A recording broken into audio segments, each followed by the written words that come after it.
भैया और बसे गंगा के तीर हो, तुलसी जैसे चंदन घसे और तिलक ले रघुवीर हो।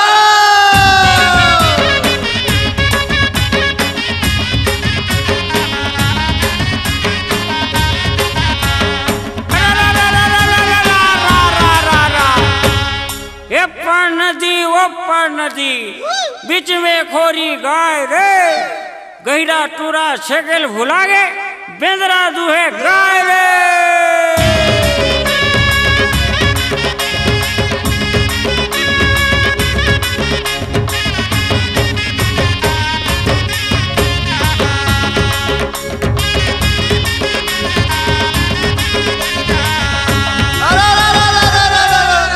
का बाजा बजाए बजनिया, मोरो मन नहीं आए हो, ये ताला छोड़ के बजनिया झूलन ताल बजा दे।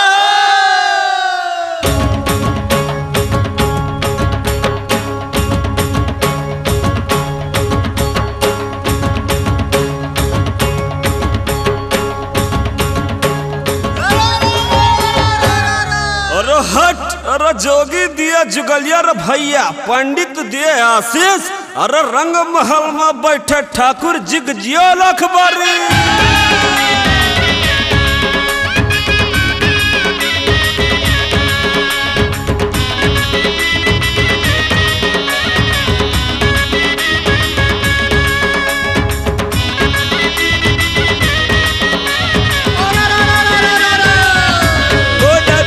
यादव जय यादव जय माधव, आ राधा आ चल नाच चल नाच, आ राधा आ जल्दी नाच, अरे नाचो रे नाचो रे नाचो।